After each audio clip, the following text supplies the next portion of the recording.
This is the room where we talk Clubhouse, podcast, publishing, and social media. We're going to talk about values in your business today. We're going to talk tips. Let's see what else I had in my notes. Building community. What could we do today to improve our business? But we were going to start off talking about values in your business, Tom. What does that mean to you? What does values in your business mean? Does a business have values? Can it have values? Should it have values? Yes, to all three. So I think businesses, at the end of the day, look, businesses are all run by people, right? We think of businesses as these sort of amorphous, organizations, faceless things, right? But at the end of the day, they're all run by people and everybody has values, right? And I think it's crazy to not bring those values forward into the business. And the reason why I think it's crazy is because at the end of the day, there's that old adage in business, right? People do business with folks that they know, like, and trust, right? And how do you, if you think about the people in your personal life that you know, like, and trust, those are people that you have shared values with. It may not be, they don't share all of your values because that's crazy. Nobody does, right? But like, you have shared values with the people that are important to you in your personal life. So why not be able to use those same criteria to make decisions about who you do business with, right? And so I think it makes it an easy decision when you see a company put forward their values on a particular issue, right? Whether it be moral or political or whatever the case may be, when you see them put forward their values on a particular issue, the likelihood is that you will come to a quick decision one way or the other, right? Either you agree with those values that they've put forward, and so you're much more likely to support that business, or you disagree with those values and you're not going to support that business, but you've made a decision, right? And at the end of the day, people are worried about offending someone, this theoretical someone that you might offend, right, with your values or by taking a stand on your value, or you might alienate, not even offend, alienate, right? That there's a possibility that you might say something a bit as a business that somebody might then interpret and decide to use as a reason why they won't do business with you. Well, guess what? People do that with businesses all day long in a multitude of ways, right? And you're never going to do business with everybody. So stop trying to impress everyone. It's insane and it's unattainable and it doesn't make any sense. Just stop. Cut it out. Right? I mean, like, why try to do something that's impossible? It's like trying to build a ladder tall enough to reach the moon. Right? That's a crazy idea. Makes no sense. Totally impossible. Right? And if you saw somebody doing something that, like, if you saw somebody trying to building a really big ladder, and you said, what are you building that ladder for? And they said, oh, I'm going to build a ladder big enough to reach the moon. You'd be like, okay, lunatic. I'm just going to keep on walking by. Right? And that's what people are doing. It's the same thing when people try to keep everyone happy, right? And not alienate anyone ever. Right? You're essentially doing something as fruitless, pursuing an endeavor as fruitless, as unattainable as building a ladder tall enough to reach the moon. So just cut it out. Stop trying to keep everybody happy all the time. Just be you and take a stand on what you believe in. What do you think about that? Was powerful stuff, Tom? Was that straightforward enough? You're getting some cheers there, Tom, on people that believe in you. So we're talking, can a business have values? Me and Tom, once again today, we almost didn't start the show on time because we're in the queue or whatever we call it, because we live stream as well. We're talking about businesses having values. Can they? Should they? On the other hand, I probably, Tom, I met a car dealer the other day, and he told me, he said, well, the car is filled up with this kind of gas, and it doesn't care if they're Republican, a Democrat, this, or this. And he was on the opposite side of the spectrum, I think, with his concept. And I don't know that, he said that, and I was like, huh, that's interesting. Julie, let's go. Let's go to Julie. We got Julie, Prof T, our man George, Johnny, Julie, Jay's got and Katja. And Julie, what do you think? Here's what we're talking about. Can a business have values? Let's go for it, guys. Dom and Tom. No, I'm ready. Julie. Yes. Should a business have values? Should they talk about them? Should they not talk about them? Should they, like one of my buddies, I do Habitat for Humanity once in a while. I saw him out doing Habitat for Humanity, Chris Michelle. I'm like, wow, he does Habitat for Humanity. I connect with him a little more because of that. So, Julie, go on. I absolutely think that businesses should have no values or morals. Of course, I'm kidding. Insert laughter. But the truth is, I mean, doesn't it seem like there's an obvious answer? I'm going to say yes. Of course, you need to give back.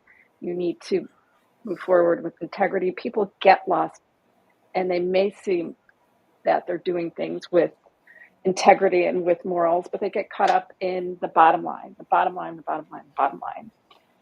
which I get, but does that really work? So I'll ask you guys that question. Does that really work? Just focusing on the bottom line. This is interesting. I just read, I'm looking over at my books here, and I read Simon Sinek, Start with the Why. And he talks about Walmart. And at one point, Walmart was an American-made company, small company. Sam Walden paid his employees great, all kinds of things like this. And then over the years, Julie, to meet bottom lines, Walmart started probably changing the way they did business. And you'll see that in Simon Sinek talks about it, that they're followed with adversity and controversy and all these things like this. So at the same time, other people are starting to, Targets and Costco's and Amazons are starting to jump into their margins. So it seems like maybe when they went astray that they may have lost some business. Tom, what do you think? I mean, I kind of want to answer that question with a question, right? Answer Julie's question with a question. I want to be that guy for a second and ask, like, I think the ultimately what it boils down to is, does money buy happiness, right? And isn't that what we're all after in this life, is happiness and contentment, right? That's what we want. Like, that's the goal, right? Is to be happy, right? I mean, raise your hand if that's not your goal in life, right? I mean, that's everybody's goal in life, is to be happy, to lead a happy, fulfilled life, right? And if we can all agree that money doesn't buy happiness, right, then the pursuit of money above all else. And I'd be curious to see, Dom, when you talk about, like, Walmart going from, like, business operated by Sam Walton to making decisions in a different way with bottom line as sort of the prime motivator. I wonder if that coincides with, or how closely that coincides with, them going public, right? And becoming a publicly traded company, and having that, going from a privately owned entity to a company that now has an obligation to its shareholders to return maximum profitability, right? And I would be willing to guess that in some ways, some of those changes coincided with going public, right? So yeah, I mean, I think if money doesn't buy happiness, then it shouldn't be the end goal of anything we do, right? Including business, right? The end goal of your business should not be to make money. It should be to solve a problem for the community that you seek to serve, right? That should be. And when you hear about people talking about entrepreneurship, right? The book, Simon Sinek's book, Why, right? When you talk about those things, like, The why, the answer to that question, what's your why, right, is never to make money, right? That's not the answer. The answer is to solve, like, it's the problem you're trying to solve, right? So, like, if we can agree that in reality, the goal of business is not even really to make money, it's to solve problems and to earn money doing that, then the primary motivator shouldn't be money, right? The primary motivator should be solving the problem. That's so easy to say, right, Tom? Oh, it Because, is. No, it's 100% easy to you say. know, you know, people, especially for an entrepreneur, and I think there are a lot of entrepreneurs in this room. First of all, you know that one month can be great, the next month can be scarce and lean. So, where is their approach coming from? Is it coming from an approach of lack?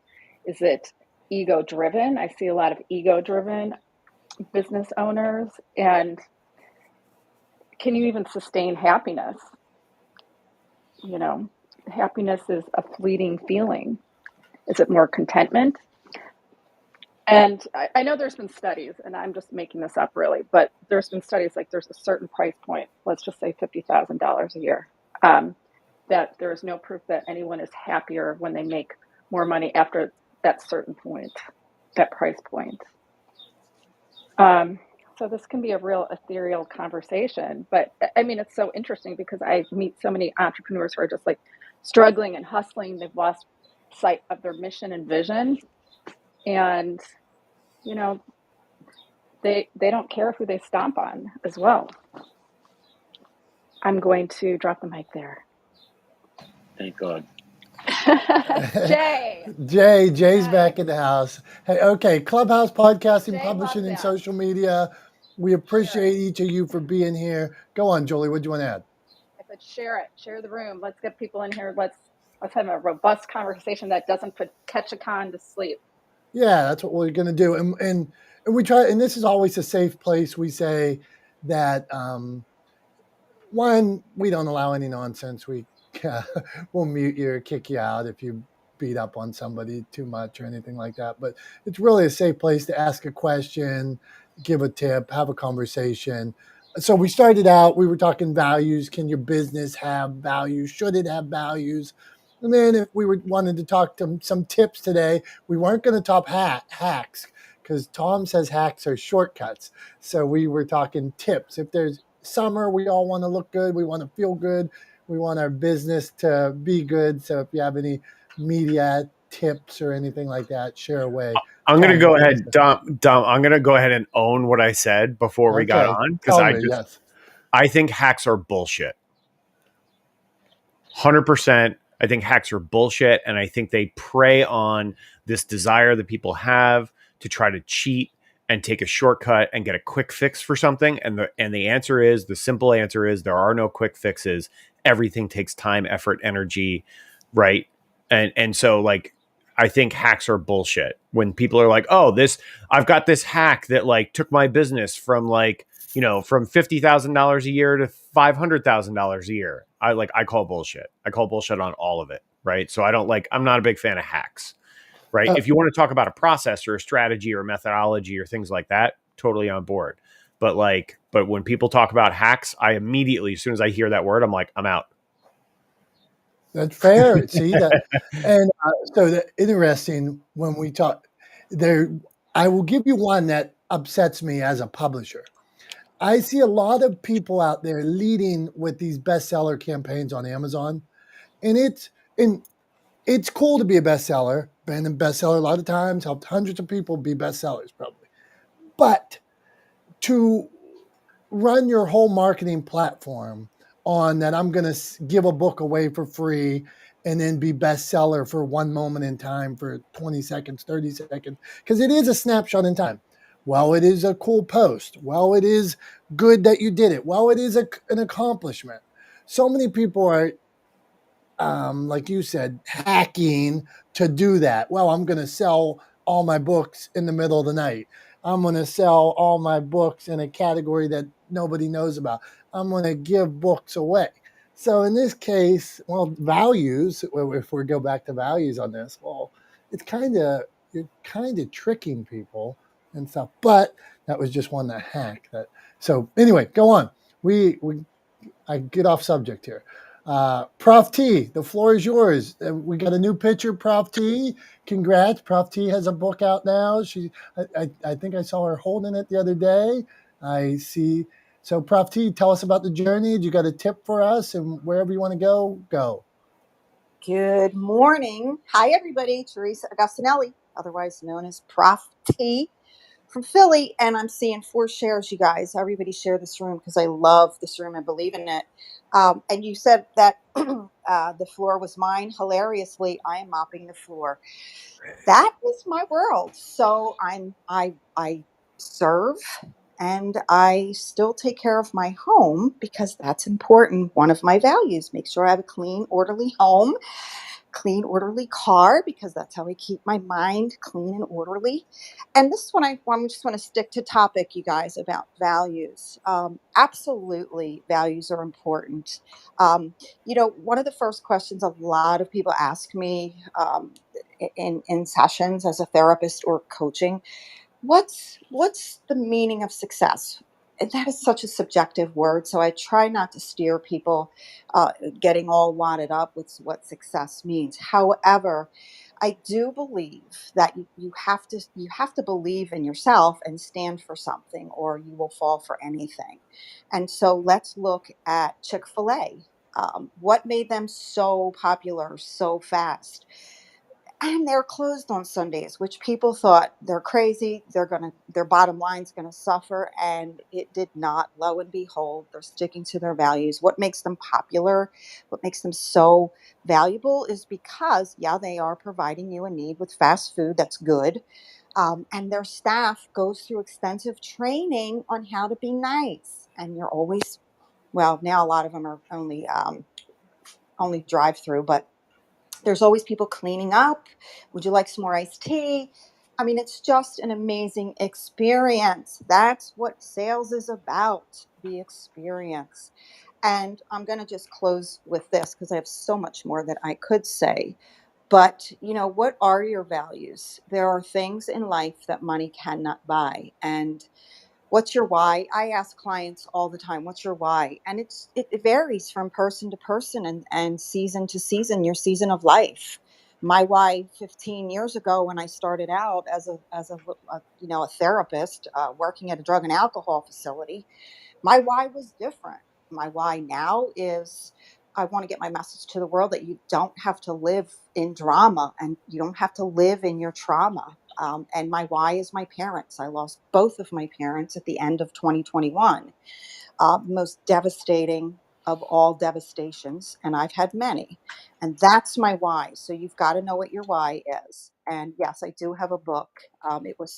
Let me just tell you, if you all think it's easy to write a book, it is not. It is one of the most stressful experiences I've ever had, up to last night at UPS for hours, because apparently I owed money on my own books, my own shipment that was shipped from Canada, because apparently there's some kind of customs things. It was a whole snafu. I was like, you're holding my books ransom. How much do I owe? So I have my books. It is on Mindset. So if you keep your mindset straight and you value your customer, you provide a need, stand for your values, the money will come. It's not about money. We do leave money on the table when we don't have good teams, when we don't have stable managers. And here we go. This is what I'm going to say, you guys. Not all business people are entrepreneurs, and not all entrepreneurs are business people. They are 2 different animals. You may disagree. However, there's also a big difference between leaders and managers. And that's a whole nother room. Thank you. This is Teresa. Back to you. Prof T from Philly. Over to you, Tom and Dominic. Prof T, you're bringing it like you always do. We appreciate you dropping multiple points there for us. So, and sorry about your books coming through customs, having to pay that shipping. Yeah, that sometimes if you get books from China and stuff, that happens too. So, understood what you're going through there. Prof T, we're going to check you out and make sure you follow Prof T. Always intriguing and inspirational. So thank you. Hey, okay, we got George. George, he's here sometimes. He's not here, but we always appreciate George. George has the elixir. Is that how you say Excelsior? It makes the hardest word, man. Tell us, what do you got going on, George? Excelsior, yes, yes, Dom. The word is Excelsior. The show is Excelsior Journeys. The books are Excelsior, Ever Upward, and the Upcoming Greater Glory. I am, just always seem to have like a lot of different projects going on. I just last week I reached episode 150 of the podcast, and I'm really excited about that. But when it comes to values, I would definitely say that, like when it comes to values, I would say the important thing is to basically just like express those values through action and not just tweets.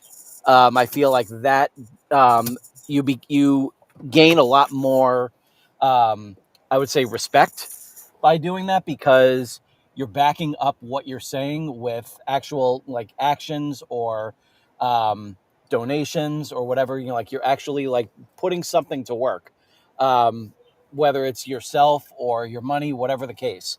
And that is something that I feel really shows more. Like that's one thing. Like it's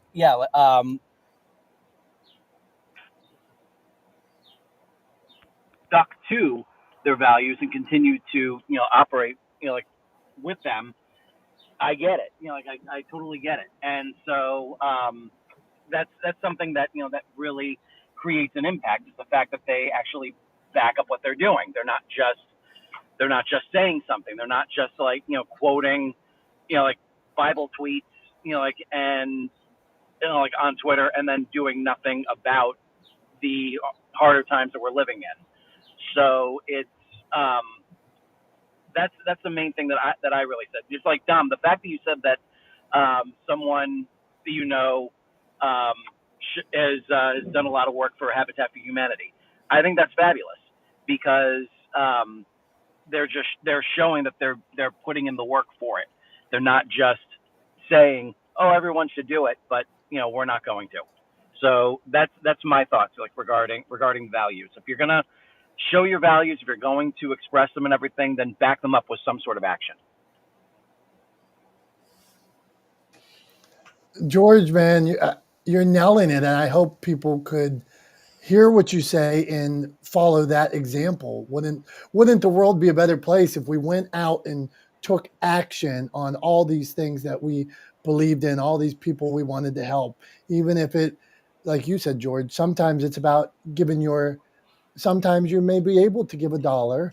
Sometimes you may be able to give your time, both equally as valuable, equally needed. So really appreciate you making that. Tom, did you want to touch on that? I was just going to say, I think I 100% agree with George. I think, if you're going to espouse a value, you should also embody that value, right? If you're going to talk about it, you should do it. But I think you really should do both, right? I think it's not about just doing something like, for example, Habitat for Humanity, right? I mean, like, let's talk about that because it's not a hot button topic, right? Nobody's going to turn around and be like, oh, Habitat for Humanity, they suck, right? I actually built a house with Habitat for Humanity when I was in college and loved it. It was a great experience down in North Carolina. But yeah, I mean, I think you should talk about it, right? You should talk about your involvement with Habitat for Humanity if that's what you're doing, if that's something you value, right? If providing housing to people that otherwise wouldn't be able to find housing, right, is something you value. If you value giving the opportunity for somebody to have a home that otherwise wouldn't be able to in the sort of more traditional way, then talk about it, right? Talk about that. And don't just quietly go do it, loudly go do it, right? Loudly go act on those values, right? Loudly support and participate and try to get more people to support and participate with Habitat for Humanity. I think they're a great organization. And I know like one of their local regional directors here in the Hudson Valley is a friend of mine. And I do a little bit to support them here and there. I could do more probably, but yeah, I mean, I think they're a great organization, and 100% support what they're doing. And I think if people feel that way about something, that they should both do it and say it, right? So I don't think one or the other is not good enough. I think both is the way to go. Tom. Oh yeah, and I definitely agree with you there, Tom. Because we're not in a position where we can just where we can like allow other people to like find all these really cool things about what we do or anything like that. Like we have to let people know what it is that we're doing, because we're indies. That's what we do. That's what we are. Yeah, 100%. And it's something I've struggled with a little bit too. And I think other people have struggled with is like, you don't want to talk about some of the things you're doing because you don't want to brag. Right. And I always have this in the back of my mind. And I know like my mom didn't intend this when she said it to me when I was a little kid, but like she used to say to me, like, nobody likes a braggart, right? Nobody likes somebody who brags about themselves all the time. And she's right. But that doesn't mean that you can't be proud of your accomplishments or be proud of the things that you do and communicate those to people without bragging, right? And that's like, it's something that's difficult. I know I've struggled with myself, both professionally and personally. Like I find it hard sometimes to talk about some of my professional accomplishments, and some of the things I do personally, and some of the things I've done in my volunteer work and stuff like that. Like it's not easy for me to talk about it without feeling like I'm bragging, but it is important, right? This is a interesting conversation, and I love how it's turning into the media here as well. How there's this idea, I think it's even from the Bible, that when you give, the left hand shouldn't know what the right hand is doing. And so how do we break that? So I put up there this organization that I'm part of, Feeding the Spirit. And last year we fed 10,000 people. We temporary housed 600 people, and we paid the rent and mortgages of about another 600 people to help people stay in their families, to stay in their housing, to avoid them from being homeless, temporary homelessness, that kind of thing. But we all have this, whether it's telling you about publishing, whether it's Tom telling you about media, Julie telling you about MediaCasters, George telling you about his podcast, Johnny, how do we know? And I'm going to go to our friend Johnny. Johnny, how do we know if we're bragging or if we're talking too much, or is there a right mix? How do we know what's the right thing to do? What do you got for us, Johnny? This is an interesting question. Good morning, everybody. I'm not sure I have a good answer, because I think here's the difference between bragging and sharing. When I have a project coming up, I say, hey, here's what I have happening. It's going to be a fun time. If you like having fun, if you like being amazed, check out my new show. The difference between that and bragging would be, hey, I'm the best there ever was. This is the best thing you're ever going to see. And everybody else sucks in comparison. Come see me because I'm the best thing ever. That's bragging. And so, saying, hey, I did this because it was the thing to do, or hey, I was involved in my church's outreach ministry and I feel really great about what we did, is different from saying, hey, I belong to the best church on the planet because we did the best thing ever and look at all the cool stuff we do. That's it's attitude and intention. But as far as values go, this is a hard one for me, Dom, because 2 years ago, it's been 2 years ago this September, I was hospitalized with COVID. And before that happened, I was very politically active. I was very active in social causes, from the conservative side. and very outspoken about it. And after going through that experience of a near-death experience, I didn't want to participate anymore. So I don't. I'm not involved in any kind of political or social causes. My goal in life, my only value is to help other people escape the negativity and toxicity of their life because I don't want it in my life anymore. And it, started as kind of self-care, but, I choose not to be involved and I choose not to have those discussions or take a stand because I don't want the negativity and the division in my life. And that's the kind of life I lead and model for other people. And if they want to come along for the ride, that's great. But I'm not going to get involved. That's kind of where I am. And Tom may take issue with me on that. Anyway, I'm Johnny. I'm done. Ta-da! Not going to take issue with you, Johnny. I think look, that is a value, right? Like you said, my value is, my single value is X, right?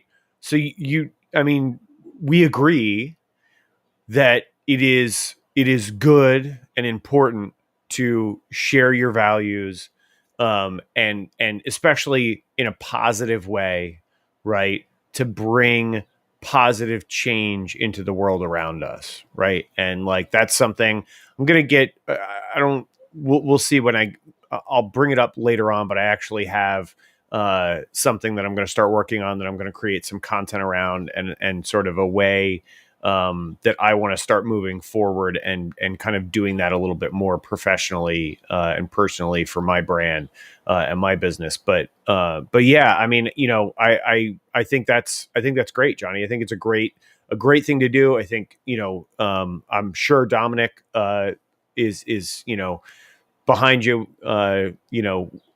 supporting you, bringing positivity to people and focusing on positivity. I know that's a big part of his mission and what he believes in, and I do too. I agree with it. So not gonna push back on you. Not gonna disagree at all. There you go, Johnny. See, you got love. You got love. And my decision was, well, I may feel certain ways about anything, and I may fight in private. I feel in a public forum, I will not bring anybody down. That's my goal as a person and as a business is I will share positivity, inspiration every day.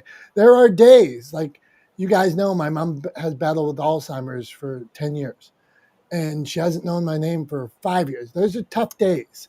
There are days early on when I went broke and lost $500,000.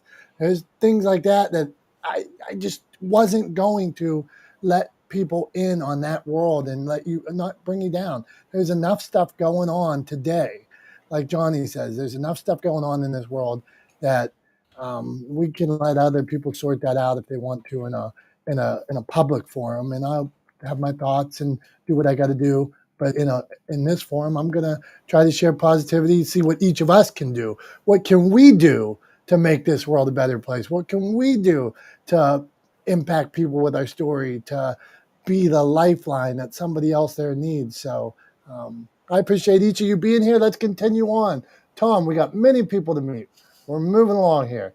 Okay, so Jay, he moved his name to change his name to Ketcha. So you got to tell us what's going on, Jay.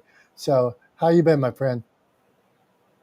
I'm doing all right. I didn't have a choice in changing my name. My account was suspended, so I had to open another account.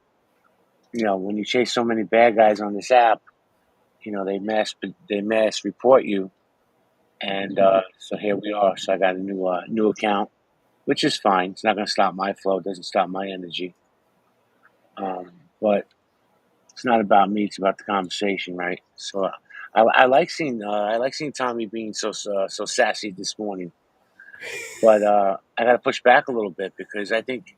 Hey, hold on, Jay. I want to say when Tom, we've got into Tom. Tom came on here about 9 months ago, and we got more sass out of Tom back then. So he's dialed back the piss and vinegar a little bit. So go on, Jay. Oh, I don't mind it. That's the New Yorker in him. You know, bring it out. That's why we have these rooms for open dialogue and debate, right? As long as it's in a respectful manner. But my thing is, and I can't think of another word, so please don't take it the wrong way. But it's kind of preachy. You know, who am I to tell another person how to run their business? You know, that they have to give back. That we all have to, you know, whatever your reasons for getting into whatever business you get into, that's on you. You know, I agree. Listen, in a utopian society, we'd all give back, and this would be a better world, and Ukraine would be free, and Trump wouldn't be grabbing the steering wheel and all of that other nonsense. But it's not. So, you know, I like what Teresa said. What's your why? You know, and people, and listen, I'm going to keep it real. If you're getting into business not to make money, then why are you getting into business? Because then it's just a charity. That's how I feel. Just my perspective, people. And, you know, that's what I got to say. And Tom, you know, I sent you a text. It'd be nice to hear back from you, sir. I'm going to park there. I got you, Jay. I was going to text you back like late last night. And then I was like, no, it'll wait till the morning. So I'm going to text you back. Don't worry. I'm not avoiding you. Yeah, I'm not worried. but I mean, I get what you're saying. I would say I'm not telling people, I'm not sitting here saying you have to do it my way. Right. I'm just telling you how I'm doing it. Right. And if you agree with me, great. If you don't, cool. Either way, like, let's talk about it. Right. Like you said, always happy to have a discussion with somebody if we could do it in a respectful way who disagrees with me. Always happy to do it. Right. But I'm not trying to be preachy, and you know, if it's coming across that way, that's not my intention. But yeah, I mean, I don't. I'm not here to tell people how to do their thing. I'm just trying to tell people how I want to do things, how I approach doing things, and where I think there are sort of gaps in sort of broadly speaking on a societal scale, not on an individual scale, like how things are being done and how they could be done better. Right. Okay, Tommy, let me ask you this. How do we change it then? Well, I mean, it depends on what it is, but I mean, generally speaking, broadly speaking, we start by demanding better. Right? You start by not accepting the thing that is not up to par, right? That's not good enough, that's not up to snuff, that is the problem. You start by not accepting it, right? And demanding better. That's the first step, I think. May I comment on that? Because I'm just going to say this, and I'm just playing devil's advocate because, you know, you're my dude and, you know, you're my friend in real life. But Yeah. to you, it may not be better, but to the people that are successful right now, it's okay. So the status quo to them is okay. You know, the people in power don't want the change. So how do we, the unwashed masses, change it?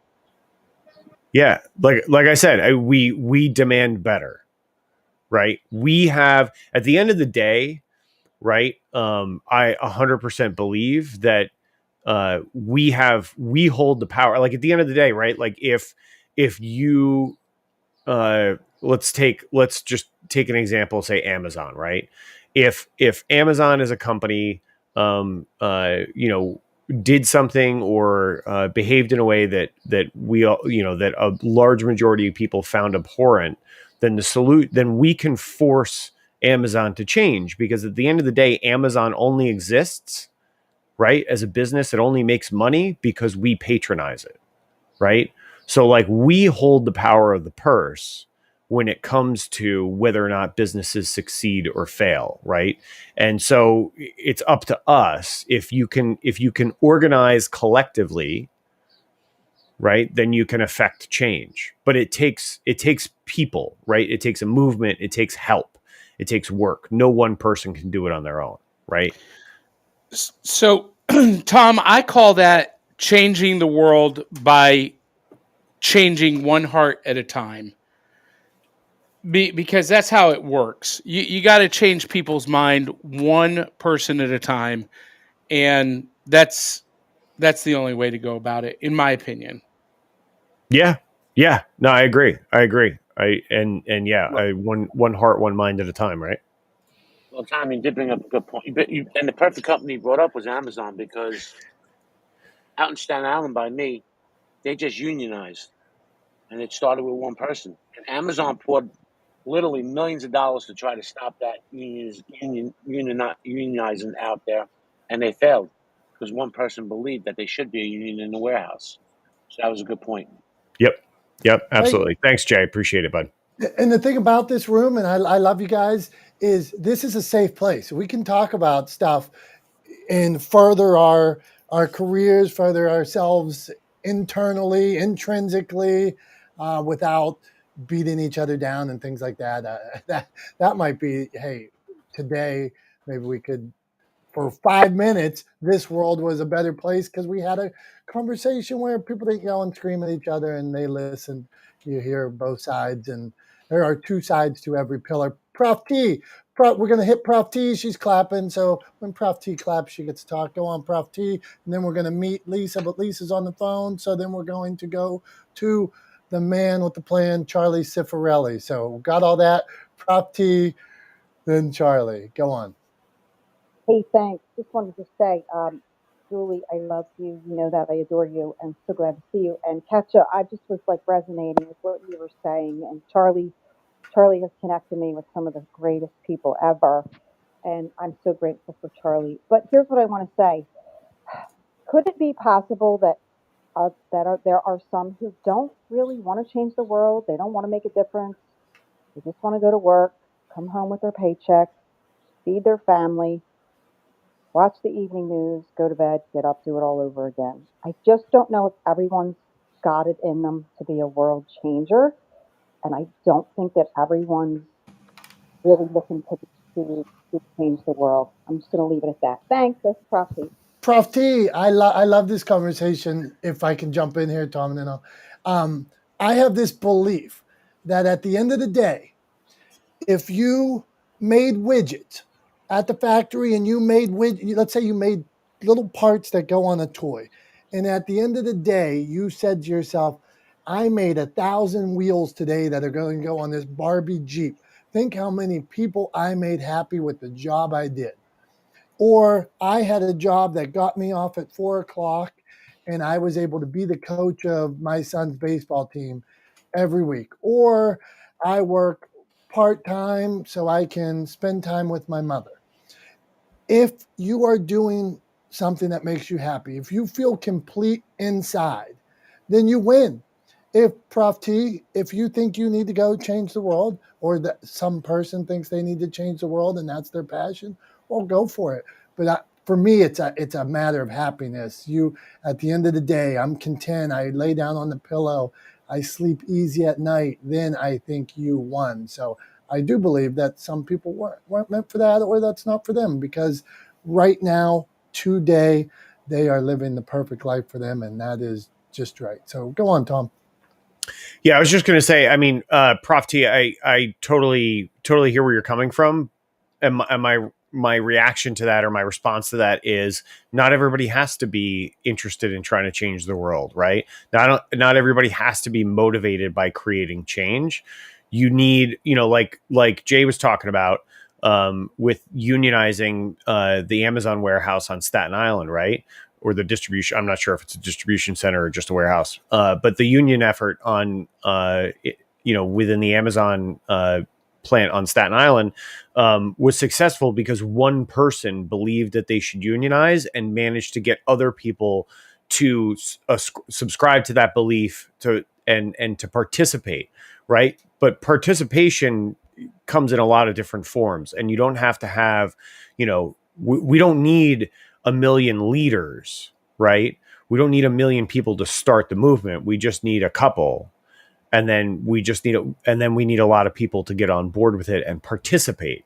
But I think there's a big difference between participating and leading change or creating change. Participating in change is relatively a light lift. So that person that gets up every morning, that goes to work, that clocks in, that likes the routine of it, that wants just to get their paycheck on Friday, a lot of those people at that Amazon warehouse who decided to sign on to becoming union members, they're just like that, right? And they signed on, they participated. So you don't need to, everybody doesn't have to be a leader, but we need a lot of participation.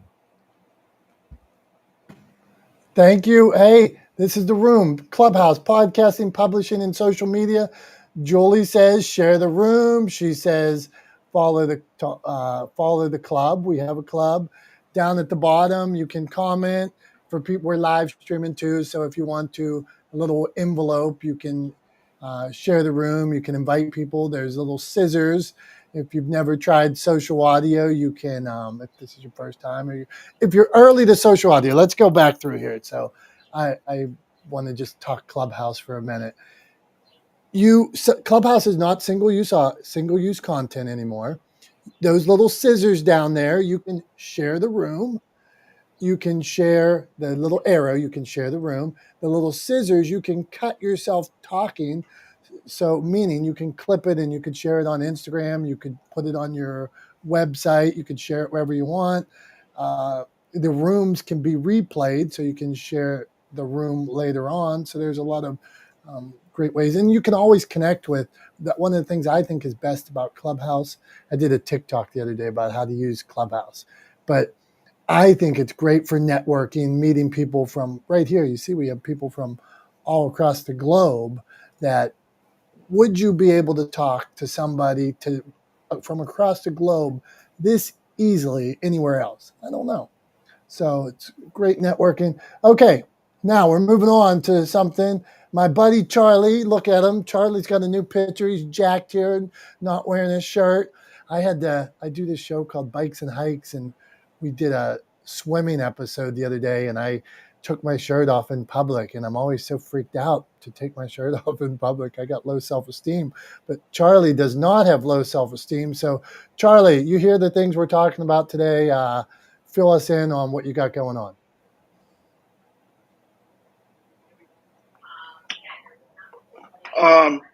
What I have going on is this. I got an old story that's 10 years old, and now I'm busy telling this story. And why now? What has changed? The biggest thing that's changed is I wrote a book, and 1 pound. I returned back to my high school weight without going to a trainer, without making this big change in my life with micro changes. And I really believe, and it's crazy to say this, is that appearance is everything. I mean, I have a friend out in Florida, MSCS Media, who messages me, goes, Charlie, you're a nobody. Nobody knows you, but you're killing it on my platform. It's being shared. It's being listened to. It's because I changed my appearance. And that is what people are reading my book, and they're reaching out to me and they're saying, although it's got a world famous dog, although it's got my business in there, although it has all this fancy stuff, they're saying, you put down food. I put down food and changed my life. I literally put down food. I was using food as an anti-anxiety drug. I put it down. I didn't go and run a decathlon. I just put food down, stopped using it as a drug, and it changed my life. So what's my message today? One of my greatest assets, which I always keep hidden, I always got a baggy t-shirt on, is I have this triathlete body at 57 and a half years old, and I'm hiding it all the time. And the reason why I changed the photo is I was on a health group last night, and people had the right photo for what they're talking about, and I'm not going to hide it no more. I mean, it's incredible that, like you said, Dominick, you did this show, the bike show, which I've watched one episode, and we're kind of like hiding our bodies. And I don't have to do that, man. I mean, and this is not egotistical, but they pay celebrities big money to get in shape the way I look, and I'm hiding it. So I'm coming out with it, and it's weird. I was on the podcast again, MSCS, and we're talking about all the stuff that happened. And he goes into my diet and puts up photos of stuff. So I think the public wants to hear about this transformation, which really is a simple transformation of micro changes that changed my life. And I'm here, I'm available. I've made enough money to set a wet elephant on fire. And I know that's a bad analogy. I heard it one time, but I used it just now. The bottom line is this. After a certain amount of money, Julie said it earlier, 50,000. Today it's probably 80,000, because if you want to eat sometimes out of the organic section of the supermarket, life doesn't get any better. more money just means more props that one can buy if they have that mindset. Now, if that mindset is to give back to the community, then money could be a very powerful tool to give to others, to put foundations in place, and to help any cause that they choose to. But if a person is in a triangle of self-obsession, money just makes them more of what they are. And if they don't have good character assets, they're going to find themselves like I one time was, surrounded with cars in a house that I hardly used any rooms, and had a maintenance crew on top of maintenance crew taking care of my home. I used to have to say to Jen, who are these people? Lastly, I am my brand. My brand is me. And I want to help people because I think there's a lot of people out there that are suffering, and I don't need nothing. That's the most important thing I can deliver today. I don't need to make the next dollar. I don't need to do anything other than continue what I'm doing. And if I'm given the grace of good health, I will live my life. I land my plane. Charlie, we covered a few things there, but what I want to ask you is, what's one tip you would give to somebody that wants to live this personal freedom that you're now enjoying? Comparison is the thief of joy. Stop looking at things that don't make you happy. Don't compare you. And if the scale is not your friend, stay off the scale and realize that you are a human being, not a human doing. And financial success, although is important to live in a community, don't let that be the barometer of keeping you happy or sad. Dominick, may I say something, please? Jay, man, dig in. That's a weird word. Go on.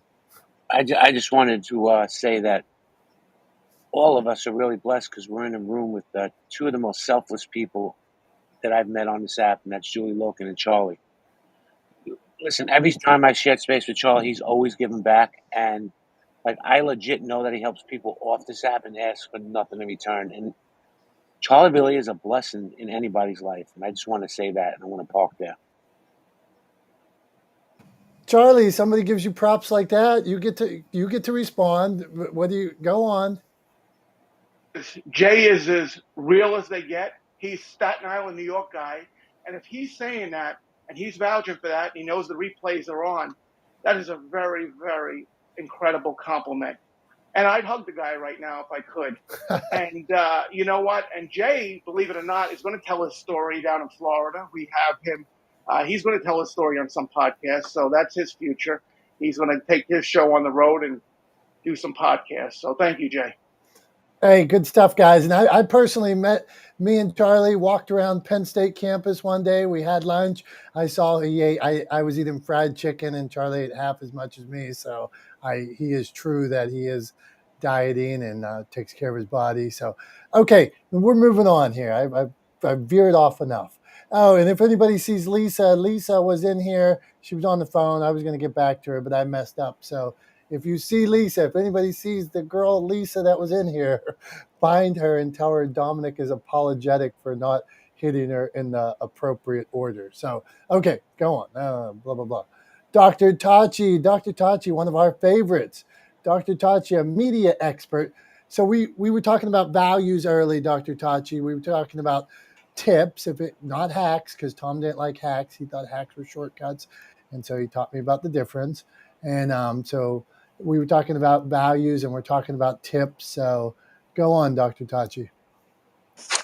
Hello. Good morning. It's good to be here with everybody as usual. This is interesting because I don't know how this popped up, but it popped up on my timeline on Facebook. Somebody was talking about value, so it's interesting that you talk about this. So it reminded me of an exercise that I did with public speaking students, usually on the first day of class, because in order to understand who you are, or what you like and all of those things, you have to know who you are. So this exercise is three questions: Who are? Who am I? What do I believe, or what do I believe in? And what am I willing to sacrifice? The words were, "What am I willing to die for?" But most people are like, I don't know about that, but what am I willing to sacrifice? So it's a really great exercise to get you thinking about everything that comprises you. So when you were talking about values, and it's ironic that this whole thing came up on my timeline today, it just reminded me of that. So periodically, it's good to check in because I think we just plug along with the same, the bio that we always have, the elevator speech we always have. But is that still true? So it's good, I think, to check in periodically to check in on the salience of that, if it still holds true. Who am I? What do I believe in? Because who you are can shift and change. So interesting that you were talking about values. But what do you believe? What do you believe in? The sense is, what do you value? So that's my thought for the day. How much you get in your CIU?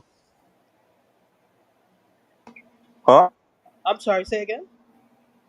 We're all good. We'll keep going. I don't know what was going on there, so we'll Uh, see.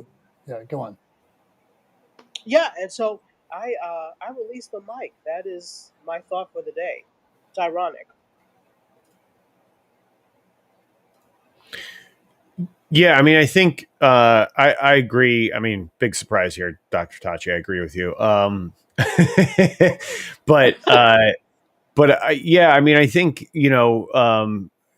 people.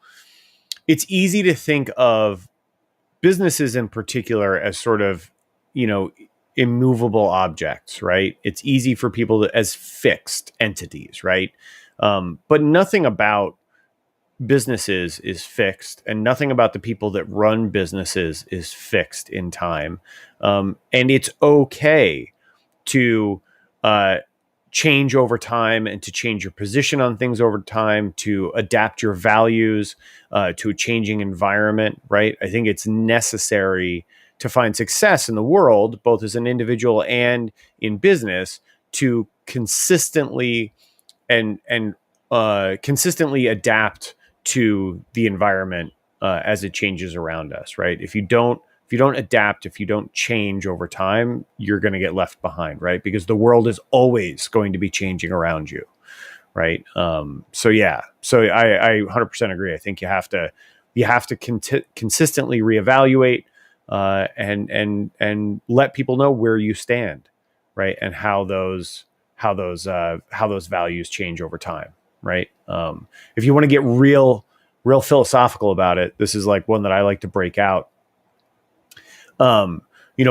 People get really scared of change, right? And from a psychological perspective, it makes a lot of sense. It's this negativity bias that keeps us fearful of change, right? And fearful of what the unknown might bring. But the reality is that we are constantly on a sometimes on a minute by minute basis throughout our daily lives, measuring change and evaluating change. We do it every time. If you wear a watch, I'm holding mine up for the people who are watching the live stream. If you wear a watch, every time you look at that watch and you see what time it is, you're measuring change, right? Because that's ultimately what time is. It's a measurement of change, right? So it's something that is embedded in our daily lives and you cannot avoid. So I think it's incredibly important to embrace change and adjust to it over time. What do you think, Dom? I think you guys are killing it today. I like to be a fly on the wall sometimes, and when you get Dr. Tachi and Jay and Charlie and Prof T, Julie all having this conversation, and you just let it go. It's organic. This room is always organic. Where we're going to go, where it does go. I saw somebody. I'm reading some comments over there. If we're not always on the comments, I apologize. Hey, I see two people. I got one of my few rules is I like people to have a bio. So we got two people down there that wanted to come up on stage. Get yourself a bio. You can come up, even write something down there real quick, and we'll get you back up here. But other than that, okay, we got somebody that's always smiling. He's got a bio of accomplishments. That's my friend Vaughn. Vaughn taught me this thing one time. it was about pouring from the saucer. So, Vaughn, tell us about pouring from the saucer, and then share a tip with us or ask a question. Go on, my friend. Sure. Hey, good to see everybody. Well, pouring from the saucer, I actually got that from my caregiver podcast co-host Christy. Uh, it's when you fill your cup up. Fill your cup up first, and then on all the extra that pours in the saucer, that's where you serve people from. That's where you give from. Uh, um, that's where you would share from. That's where you would serve from. And if you're trying to serve from an empty cup or a half-filled cup, then you're ridding of your resource that you have. So similar to, like they say, put on your oxygen mask first, and and then be able to save the person next to you or your child. um, you you want to have, it's a continually learning about filling your cup up first, and we really emphasize that in talking, especially in caregiving.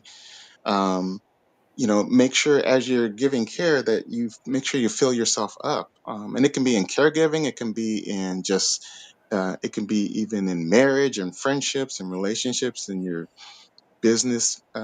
Make sure that you're taken care of and that you're serving from your surplus and not from your fumes, basically.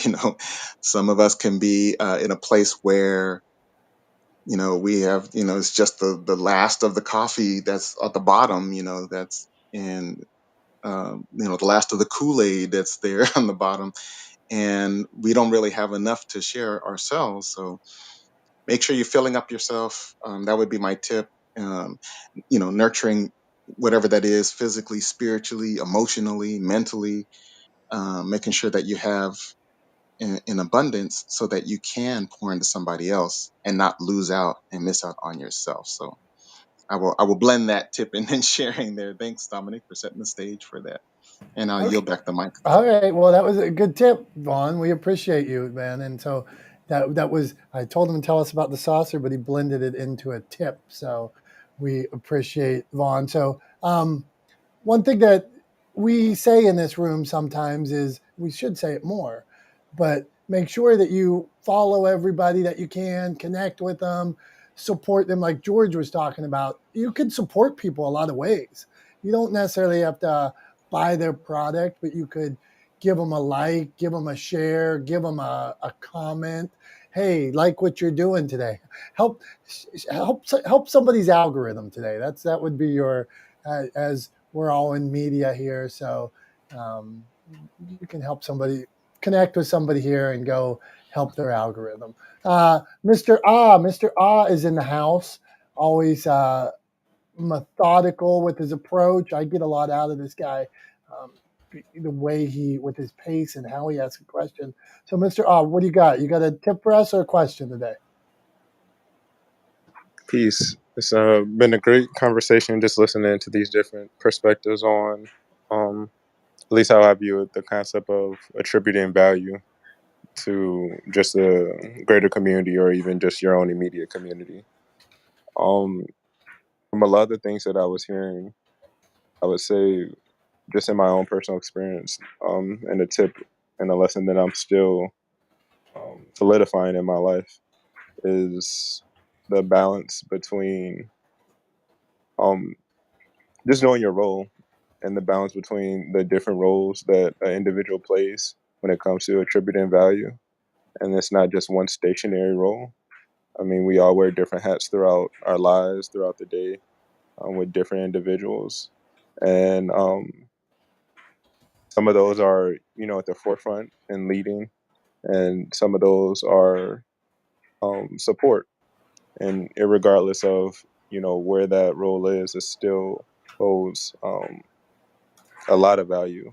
And I think it goes to show that it's more important, not so much the title or the hat itself, but rather the function of fulfilling that role too, is to the best of the individual's ability. And in that fulfillment, is there an appropriate balance between having, I would say, kind of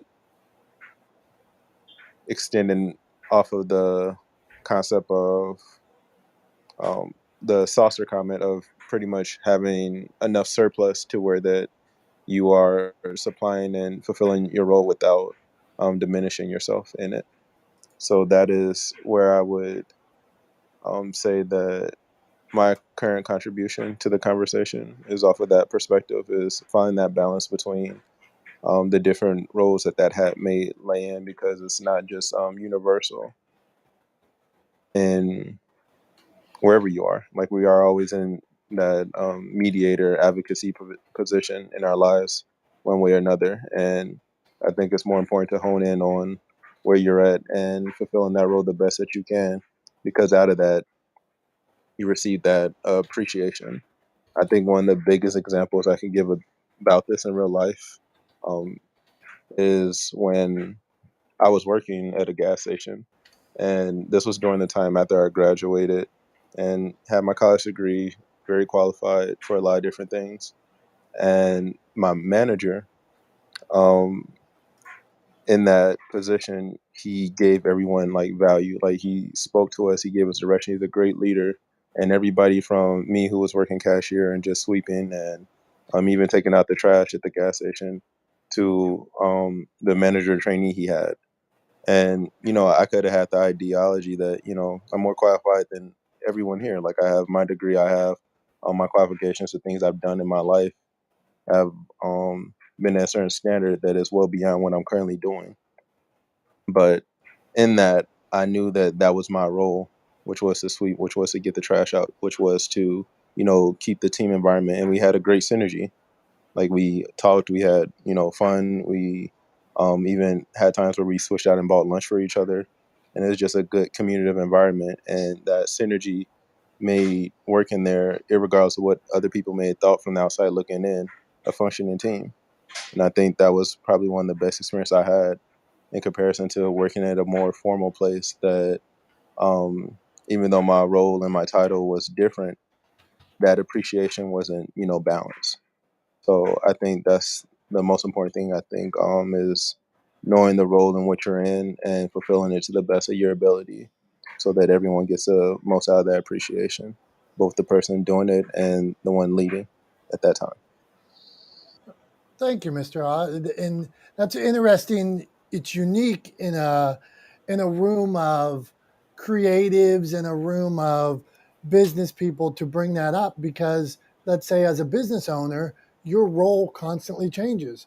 You may be supporter, you may take a back seat, you may have to be encourager, you may have to be disciplinarian, you may have to collect checks and be whatever. You may have to be supporter to your wife. You may have to step back and let your kids lead. So it's an interesting conversation, and it's so many layers to that. So thanks for bringing it up and letting that noodle. Somebody said noodle the other day, Tom, but letting that roll around in our head. So hey, okay, we got Tom. We got Talex Media up in the banner. So if you want to check on that, see what's going on there.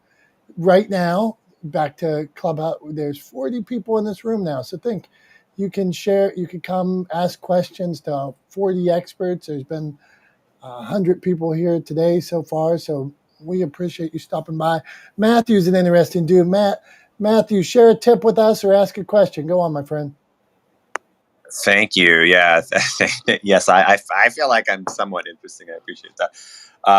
And yeah, first of all, thank you for hosting this space. And also, I just want to acknowledge you and Tom, because I see you guys show up on Twitter too, live streaming, and I'm like, these two have figured something out that I have not figured out. I've been working on building the Clubhouse community, the SMB think tank, with my collaborator Charlie Birch, and we've, in some ways, we've done really well, but in other ways, I think we're still struggling to figure out how to maximize this platform. So I guess I have a really specific question for the two of you, just around how you're getting your feed to show up on Twitter, and if you have any advice on sort of combining this sort of podcasting live streaming piece with the Clubhouse room. I'd love some feedback or some tips on that.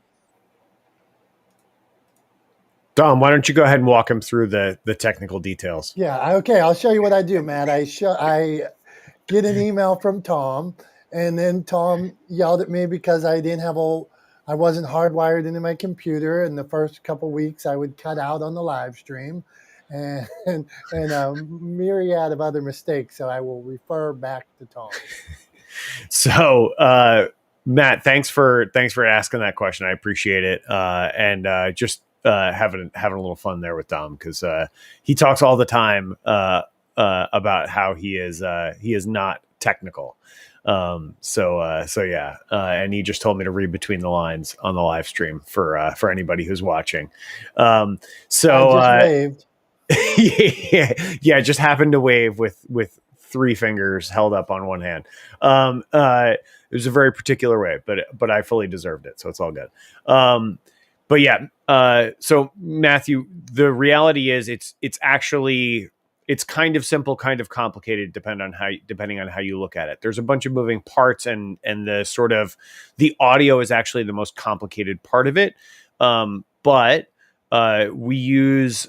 I bought a subscription to a platform called Restream, which is similar to StreamYard. The reason I chose Restream was because it enabled us to pair channels so that I can stream to my YouTube channel, Facebook channel, LinkedIn channel, Twitter channel, etc. And Dominick can also pair his and stream to his channels simultaneously.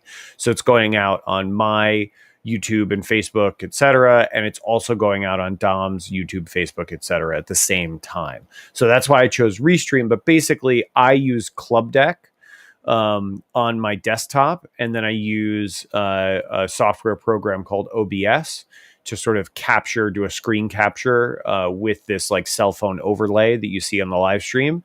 And capture all of that, send that to Restream as a separate camera, and then also have my camera myself, and then Dominick is on his end on his camera, and that's kind of how we do it. So yeah, it's like I said, it's kind of simple, kind of complicated, but basically we use Restream to sort of do a screen capture and then use our 2 web cameras and send it out on the live stream as 3 different sort of cameras, if that makes sense. But if you want to talk more about it, feel free to reach out. I'm happy to kind of walk you through step by step. Yeah, thank you very much. I acknowledge both of you. I mean, you're doing a great job. So keep up the awesome work. Hey, and Matthew, I appreciate.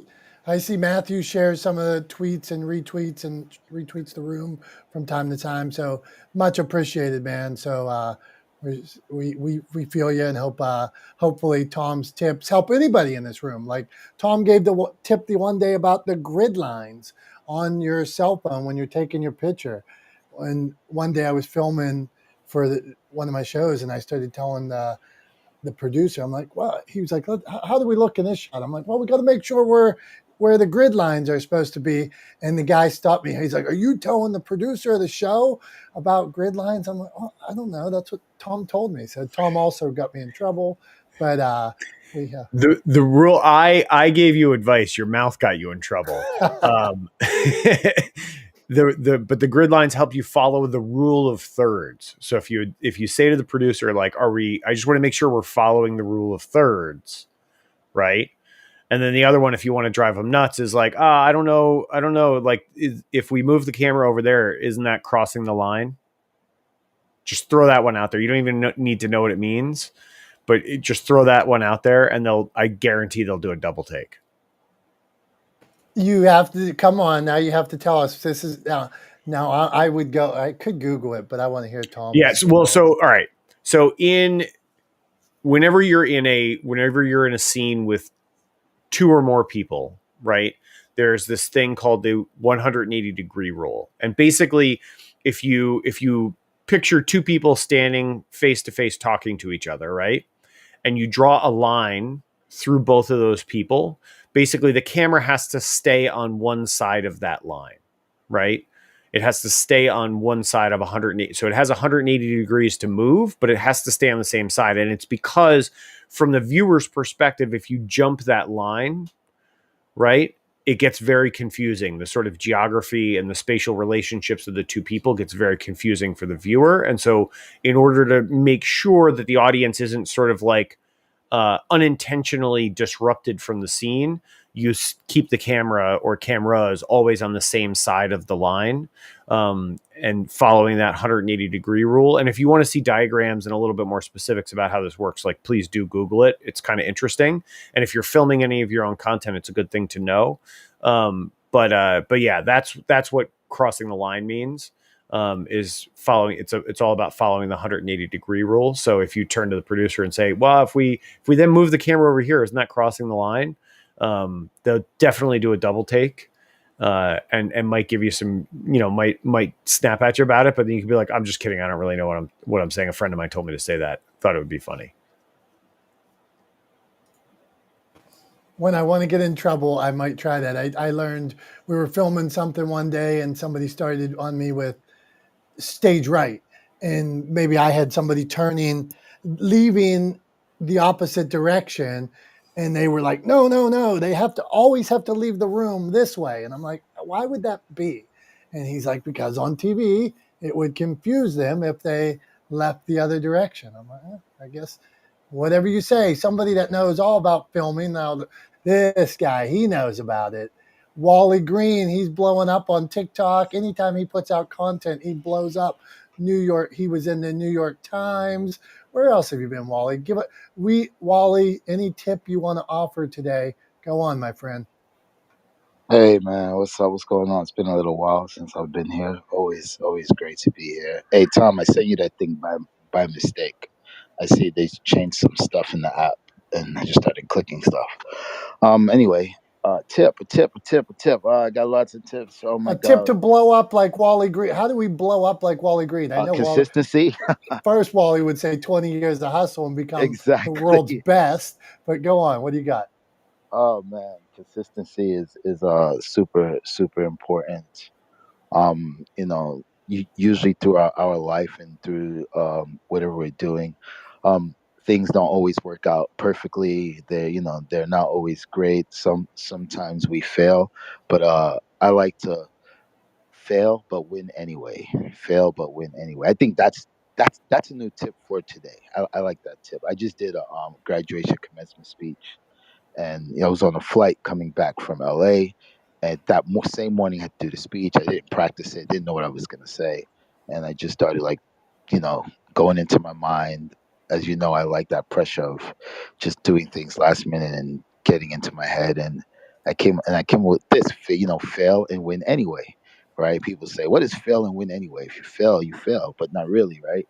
There's a lot of times where we fail. If we take that learning experience of failing or whatever we fail, and we're able to see what we can do better, we actually win, right? And the win is actually gaining that knowledge to do better next time.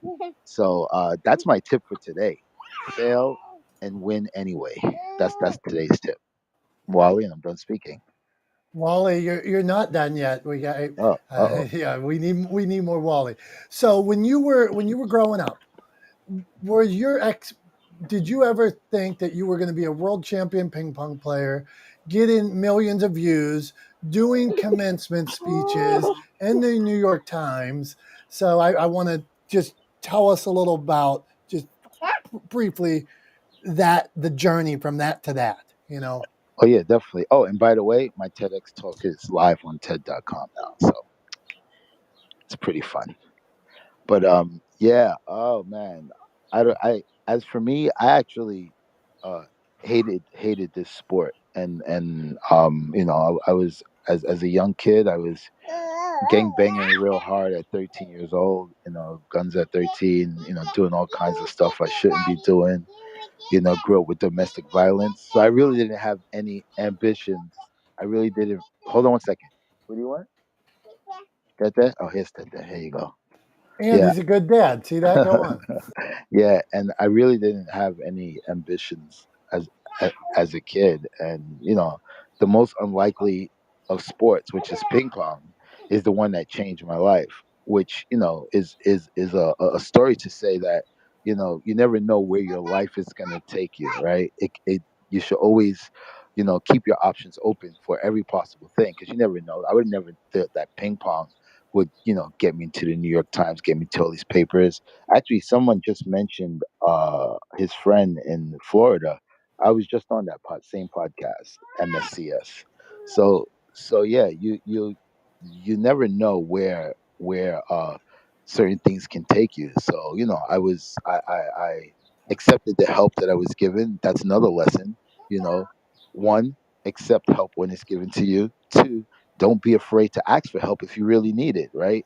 And I was open minded. I accepted the help, and the sport of ping pong, took me completely all around the world, to doing my diplomacy in world peace in North Korea. So when someone was speaking earlier about one person can make a change, you know, I really, really believe in that, because if I didn't, I wouldn't go to North Korea by myself after everyone said, don't go, you're going to die, you're not going to come back, they're going to kill you. And nobody in the world wanted to go. I still went by myself because, I do believe one person can make a change, right? So I mean, it's just been a crazy journey, and now and the journey just keeps going. So another thing is, always stay on the grind, no matter what you have, no matter how big you get, no matter how well you're doing.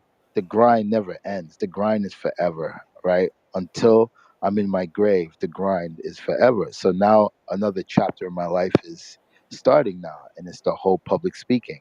As I mentioned, I did a TEDx talk. I just did a graduation commencement speech. I spoke to a conglomerate of 150, sales execs, and every day, you know, I surprise myself. Every day, I shock myself, right? Because these are things that if you would have asked me 10 years ago, if that would have been possible, I would have been like, "What are you, crazy? Speaking in front in the public? Nah, no way. I can't do that. I don't even have the vocabulary for that, right? I don't use big, fancy words, But what I do is speak from the heart. Everything comes from the heart. Everything is about my passion, right? So for me, it's that connection over the perfection, and I guess that's why I do well in public speaking. But yeah, man, it's just been crazy, man. I would never thought ping pong of all the things in the world would be the catalyst to where I am today. But I appreciate that. Thank you for everything, man. Always love to be in this room. It's always super fun. And yeah, appreciate you guys. Love it, Wally, man. Thanks for sharing that with you. Just we each have a story, man. And like he said, ping pong. And now he's in North Korea, saving the world. He's in North Korea. He's doing TEDx talks. Wally, man, we're fans. Love the journey, man. Thanks for being here. You are appreciated. So we are going to cruise on here, Tom. We're going to meet 1, 2, 3, 4, 5, 6, 7, 8 people. If they hang around with us, we're going to meet 8 people, and then we're gonna be out of here. So 8 people. We're going to ask them for a tip, or share a tip, ask a question. So we're going to start with Elba. Elba says, "Awaken the gratitude." I'm in. One of our friend, me and Tom have a mutual friend, Christopher Worth, that actually sets a gratitude alarm clock on his phone, and he stops multiple times a day and will think of things he's thankful for, and he'll just say them. So I've been driving down the road, and I'm starting to try to. I don't have an alarm clock like he has yet, but I'm starting to add that into my life. So Elba, thanks for putting that on your thumbnail picture, and ask a question, share a tip, Elba. Go on. Hello, everybody. This is Elba Cologne, and I want to say thank you for having me here. If I'm going to share real quick and jet out of here, and I hate to jet because I like to hang around after I speak, but I do have my own show here at 11 o'clock here in Clubhouse, so I got to be there. But I've been listening here for a while. There were so many good things here, and I just want to go ahead and add value to what's already in the room, and that is, of course, come from the space of gratitude. Here's a tip I want to share. A lot of folks here, when it comes to personal development, they'll have their affirmations, so they'll go to Pinterest or get a book or And they're all fine. They serve its purpose, but there gets to a point in your own personal journey where you're starting to realize, wait a minute, I want my own affirmation. Or you get to the point of, I'm tired of what is the saying? Um, Fake it till I make it. You know, a lot of folks affirm themselves faking it till they make it, but do they ever get there to the making it part? So I just want to give a tip on how you can make it happen, and that is, of course, the gratitude journal. Like, start off with the gratitude journal and start off with these three prompts. And the prompts are what, why, and who. And the what is it are you grateful for, right? This is what we all know. Now, here's the next thing. Why are you grateful for that thing that you are in gratitude for? And three, this is the magic. The magic is to ask yourself, what is it about this blessing that is affirming who I am? What does this blessing affirm who I am?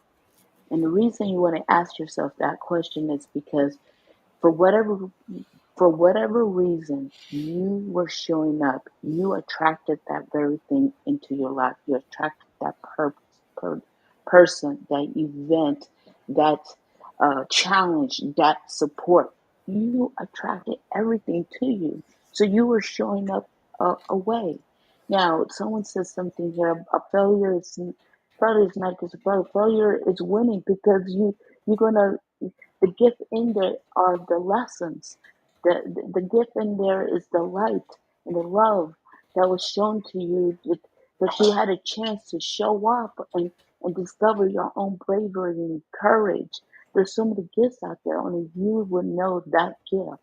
So I'm starting to random. So let me start coming back. Um, the reason this is so vital when it comes to the part where what does that affirm about who I am? It's in there you'll start seeing your value, your worth. Because the more you appreciate anything and everything and the challenge, it will mirror back to you your value. It will mirror back to you your worth. And then life, when you look at life from that space of who you are, whatever that looks like. Today could be I'm love, I'm joy, I am peace, I'm courageous, I am powerful, I am whatever that I am is. Now notice I'm talking about who you be, not what you do. It's about who you be. You got your doing, you're doing all day, every day. But let's find out who you are. And so when you get to see who you are, you see your worth, you see your value. And then from there, life is sweet and beautiful. And then you can show up so that others can show up. This is Elba, and I yield the mic. Alba, thank you for the affirmations, the positivity, the positive mojo. We need more positive mojo in our lives. So we appreciate you. So we will continue. We're gonna meet. We're gonna meet everybody, Tom. We always say we try to be all inclusive. So if you raised your hand earlier, we try to call a lot of people out. Then at some point we just can't handle it anymore because we just can't figure it all out. But we'll be here next week at 9:32. But everybody up here, we're going to meet them today, see what they got going on. And okay, we have Dr. Kai Randolph. Doctor hashtag got joy. That seems like a good hashtag. Okay, Doctor, leave us with a tip or ask us a question. You got a panel of experts, interested people, or drop a tip, and we might try it today. So go on. Hey, good morning. I'm Dr. Kai. Of course, I have been a radio show host, I've been a podcaster. One of the things that I'd like to drop here for those who are very interested in being in the business or just being in business, period, remain grateful while you're reaching for the stars. How strong is your desire? Hold on for a second.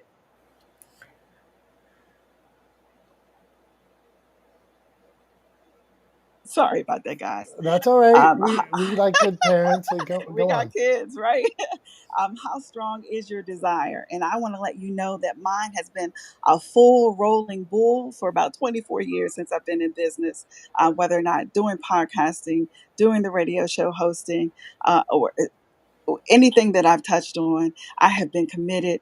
I created the shift in my outlook. I was hopeful and still am. I'm so very grateful. I journal, I pray, I meditate, I reflect on all the blessings that I've received. But you want to know what I want to drop here? Having a resolute goal is like having a gust of wind in your smooth, steadfast sails. Soul quenching desire can take the top of everything that you can be the best of. And maybe you want to be great at a business. Maybe you want to have a healthy relationship or aim for a shiny new car.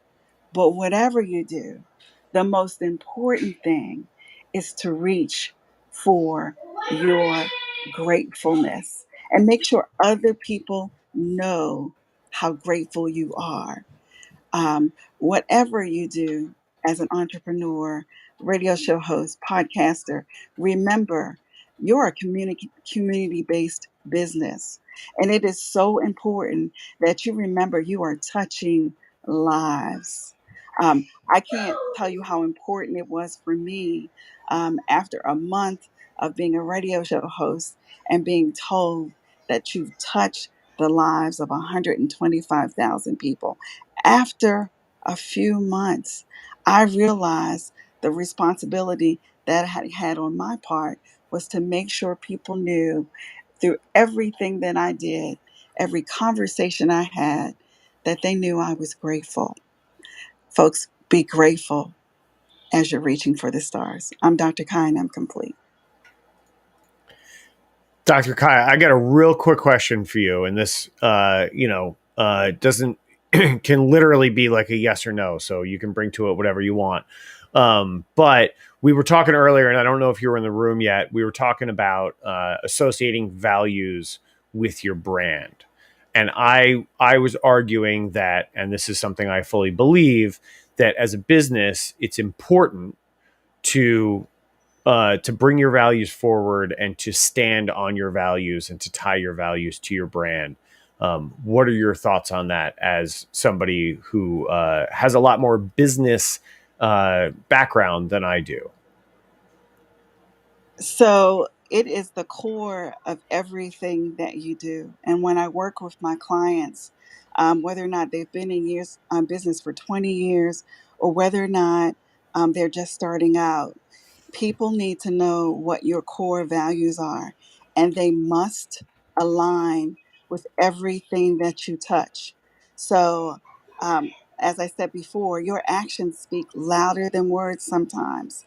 Um, so, your core values must be present in your actions, right? Whether or not you're speaking, whether or not you're motivating others, you have to make sure they see the alignment. If you don't, I can assure you at some point uh, your business will suffer. Your radio shows, your podcasts will suffer. Um, Alignment uh, of your values, whether or not they're personal, whether or not they're with the business. Um, it's super important to make them apparent to your audience, to your clientele. I'm complete. Awesome. Thanks, Dr. Kai. I don't have anything to add there because you just affirmed essentially what I was saying earlier. So thank you for sharing that. It's always great to be able to ask that question, because if you had not, I didn't know what you were going to say. Obviously, we haven't met before, but I wanted to ask that question regardless because I was curious to hear what your viewpoint was, and I'm glad to hear that we share that position, we share that value. It's always nice when you meet somebody who you have shared values with. So thanks for sharing. Thanks for being in the room today. Appreciate it. What do you think, Dom? I think we're moving along. I was reading this bio. It's Cindy Lou's here, Cindy Lou, and This is how silly I am. I'm reading it. It says Clubhouse mechanic, a visual and voice branding strategist and social audio for social audio and content creators. I read it as Clubhouse maniac, and I was like, huh, that's interesting. Wonder what that's going to be all about. So, Cindy Lou, drop a tip, ask a question. Go on. Oh my gosh, I love that. I'm the Clubhouse maniac. I'll go with that. So yeah, hey, I am Cindy Lou, aka the Clubhouse Mechanic, not Maniac. Although there are people that know me here who have already called me crazy since coming into this room. So there you go. So my work, what I do is I stay up to date so that you can be bold you right out of the gate. And social audio apps are here to stay. But what I want to know is, what is your biggest struggle with using Clubhouse? We all think, well, those of us here probably think it's pretty amazing app. And I'm working on my like intro and trying to help people know what I do easily so that they can like say, yeah, I want you to help me. Okay, we're So good. We're good room, so we're going to help you out, and we're going to flash your mic, and you got one line, because we're to tell what your biggest struggle is on Clubhouse. So mine would be having enough time to spend on Clubhouse. Tom, Charlie, we'll go around. Go on, Tom. Yeah, I don't know. This is tough because I'm going to be perfectly honest. Most of the time that I'm on Clubhouse every week is in this space. So I've just got so many other things going on that I also am incapable of listening to something in the background and doing something else at the same time. It's just not how my brain works. So like I can't have Clubhouse on in the background because I'll stop doing what I need to do and I'll end up listening to what's happening on Clubhouse instead. And so like I have this couple of hours set aside every week for us to do this room. But I genuinely don't spend a lot of time on Clubhouse outside of that. So maybe it's being able to use Clubhouse with intention, right? Rather than sort of hunting and pecking, finding spaces in Clubhouse that are most valuable for me to be a part of. Maybe that's it. Fair. Okay, we'll go on. Charlie, we all believe social audio is here to stay. I'm a publisher of books, and I believe that this is a great place to share your story. Charlie, what are there any issues for Cindy Lou that you think would make Clubhouse easier for you, or something you're thinking about, struggle with, whatever? I have a hard time speaking without looking into the faces of my fellow human beings. I can't read the audience. I can't look at anybody's eyes. Even when I'm speaking on a podcast that may hit a 500,000, 1,000,000 people, I'm looking at my host. So that's my only difficulty with this. I'm hoping in the future, maybe we could all be live somehow in our little circles. I don't know, but that is my most difficult time. Tom makes it sound easy. Dominick, you're getting better, but it's just very hard for me just to talk into a telephone, like Prof T says, without any interaction with body language. And with that, I'll see everybody and hear everybody next week. Okay, Charlie, thank you. Cindy Lou, how was that for a little feedback? If anybody wanted to flash their that was mic, they great. can. That was Okay, great. Thanks. all right. So let's go. Herbert, best dressed in the room right now. We got to give some props for that. Chief Kingdom Servant Leader, Chaplain at Dillard University. Okay. Herbert, drop a tip, ask a question. Go on, my friend. Sure. One of the things that I would always stress is that be your authentic self and not be afraid to share who you are because it's in your authenticity that it brings about those that God has intended for to Hey, be your Herbert, representative. click your mic off and back on. It's a little hard to hear right now. Okay, try again. Can you hear me now? Like an angel. Go on, my friend. Okay. Perfect. Remember, your best weapon to to victory is always being your authentic self and not being afraid to be who you are authentically, not allowing other individuals to define you, but you walk in your authentic voice. And again, authenticity can be subjective, but at the end of the day, to your own self, be true because that gives you the navigational bearings as to where you should go and who's to be attracted to you in this season. So I just leave that one tidbit with you, and hopefully that we, as we continue to evolve and develop our material, that we can be authentic, because there is a clientele that is waiting for you to step into your true voice. And I'm Herbert, and I yield the mic. Hey, Herbert, I got a quick question for you. Did you send me an email or submit a form on my submit a contact form on my website real quickly? I did. Okay, cool. So hit me up. Do me a favor, or let's chat in the back channel here. But yeah, however I can help, obviously, always happy to do that. That's my thing. I always talk about leading with value, and I try to embody that. So however I can help, happy to do it. But yeah, hit me up in the back channel. Let's connect and talk. Certainly. Thanks for being here. Appreciate it. So next up, we got Roz, right? Roz Marshall Jones. Roz, author of Resource for Caregivers. So Roz, we're a little bit all over the map today, talking about a lot of different things. But we're down to the last few folks. So if you have a question, you want to share a tip, you want to comment on something we've been talking about throughout the course of the last hour and 40 minutes that we've been in this space, the floor is yours. Take the mic and let us know what's going on. Thank you so much for the opportunity to be able to speak. The one tip that I guess I just want to leave with everybody is to remember that your body is a scorecard, that your body is a scorecard, and heed the warning signs and heed the times that you need to take care of yourself, whether you're a caregiver or not. And that's my small tip. I'm Ross Jones, and I'm done speaking. That's awesome, Roz. Thanks. It's interesting you mentioned that. I just want to touch on that briefly because it's something that I think about pretty often in my training. So I'm training for anybody who doesn't know, I'm training for a triathlon right now for my second Ironman. And one of the things that is often overlooked as people start training, especially for like longer endurance events like an Ironman, they don't pay attention to their rest, right? And rest and recovery is incredibly important to actually progressing. So like I go out and I do the work, but then I also make sure that I get the rest that I need to give my body enough time to adapt and recover from the stress that I'm putting on it. So just something to think about, like along those lines of Roz's tip there is like, pay attention to your rest, pay attention to your recovery. And if you're training for something, if you're out exercising, make sure that you take those things seriously, because if you want your training to be effective, you have to also make sure that you recover effectively. So Wally, you clapped your mic there. Did you have something to add, or were you just or were you applauding? Or Oh no, I was clapping for what you said, because that's so true. As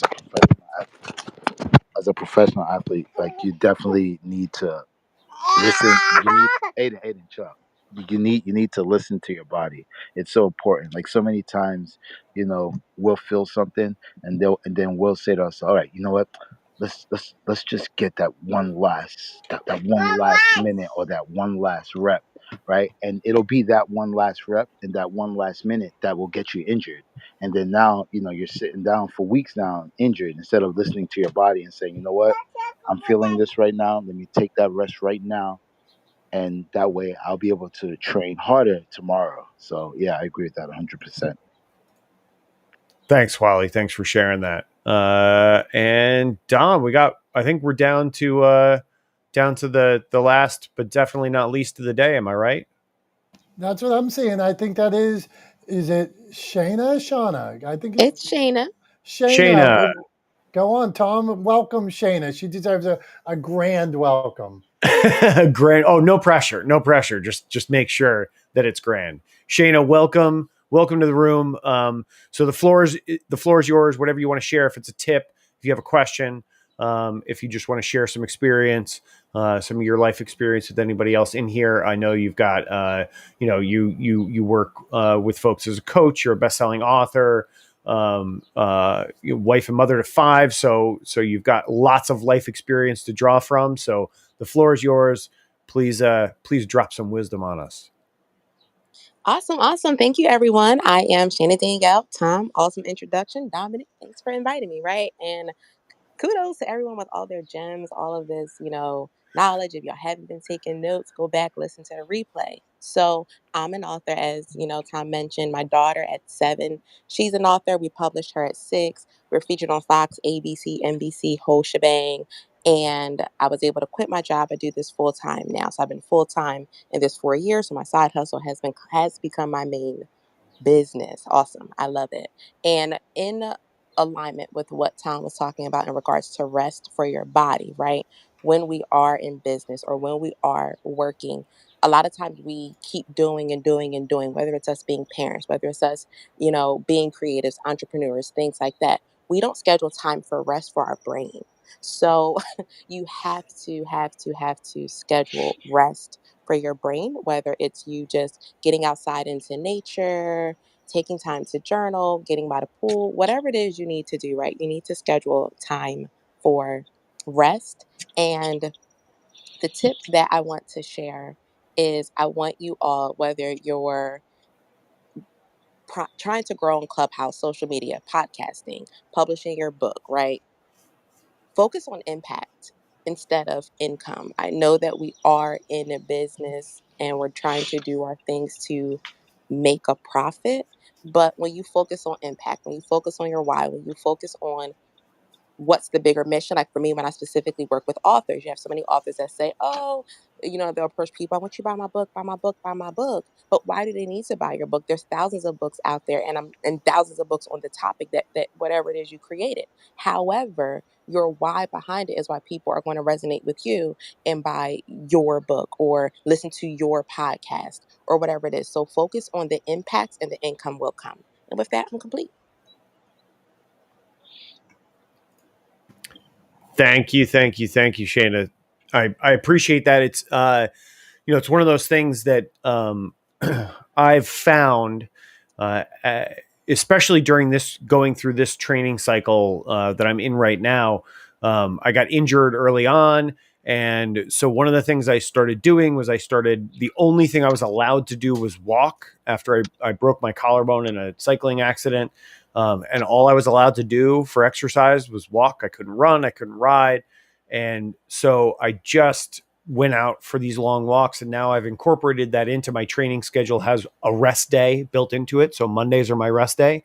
And now when I go out now on Mondays, instead of just resting and just not exercising, what I do is actually go out for just a nice easy leisurely walk for like an hour and a half or so. Just a nice easy pace, just to move the body a little bit, but it also gives me a lot of time to do a lot of really good thinking and problem solving. And it's actually the last couple of weeks, it has given me the opportunity to problem solve in a way that I think is going to change my business and hopefully change the business world. Right. That's kind of the broader mission I'm on. That's the impact that I'm after. But like in the last 2 weeks on those leisurely long walks, I've actually problem solved and figured out a path that I believe, with help and participation from other people, can change the way business is done in this world, and for the better, right? Can actually make it a positive experience on both sides, for both the business and the consumer, and or the customer. And so I 100% agree with you. When in doubt, like, give yourself time and space to rest your mind. And for me anyway, doing that has led to some amazing sort of breakthroughs and problem solving that probably wouldn't have been available to me or been possible otherwise. So yeah, I 100% agree. Make sure you give yourself the space and the grace to take that time, right? It may not feel like you're doing something productive, but you really are, right? It's worth it to take that time to rest. So thanks for sharing that, Shane. I really appreciate it. And we got one more, right? I guess we had somebody come up. Yeah, man. Final tip of the day, Lyle J. Final tip of the day, or ask a question. We do this room every Wednesday, so we'll be back. We appreciate each of you that spent 5 minutes, 10 minutes, 1 minute, an hour here today. You are appreciated. Thanks for driving the conversation. Like Tom said, we're all over the place, but that's because that's what you guys want to talk about. We don't push some agenda or come in here saying you got to buy books or contact Tom. No, we're just talking publishing, podcasting, social media, that kind of thing. So Lyle J, one tip from you or ask a question. Go on, my friend. Hey, good morning, guys. I'm glad I found this room. I think this is amazing. But currently, I'm writing a book, and I really love podcasting as well. And I try not to get discouraged. At times when it comes to the process, and the tips that Tom is giving, everybody's giving actually is just amazing. But my question is, how do you? How can I say this? Um, how do you try to? I'll try to phrase this properly, but how do you stop from being discouraged? During the process of beginning a project, writing a book, things of that nature. How do you stop from being discouraged? One, I think being discouraged is part of the process. You're setting out to do something that not everybody does. So that's part of the process. But I want you to celebrate those wins. Think about how far you've come. Look at whenever you started. Was it 6 months ago? Was it a year ago? Where are you now compared to then? And then every day for me, it's moving forward incrementally. Could I move forward? Even if I Googled something today, I moved forward a little bit. Even if I went back to what I wrote a month ago, I had a screenplay and I went back and added, it was really like, I think I added a comma to it at one point or something. It was like one word and it was just a pause in one line. And for like a week, I was walking around so positive over me going back into this screenplay and adding one word, one comma, because it changed the way that somebody did something in a certain line. So, Lyle, that's what I think. Celebrate those little wins. Think about how far you've come, man.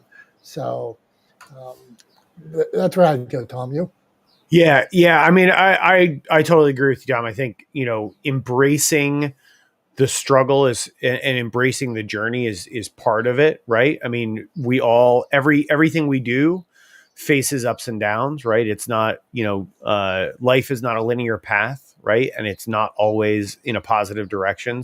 We all face setbacks, we all face failures, and treat them for what they are. They're learning experiences and opportunities to do better the next time around. So I think that's important. The other thing too that I think is incredibly important is again, we're going back to what we were talking about, Lyle Sinek's book before, the thinking about your why, right? Is incredibly important. So like at the end of the day, if you're writing a book, right, the end goal is not writing a book, right? The end goal is the impact that book is going to have, right? The end goal is the impact, that the effect that book is going to have on the people that read it, right? So I think staying focused on the ultimate goal, right? The thing you're really reaching for is incredibly important in staying motivated, even when you face setbacks and hurdles and difficult times on the path to get there, right? So just remember where you're going and why you're headed in that direction.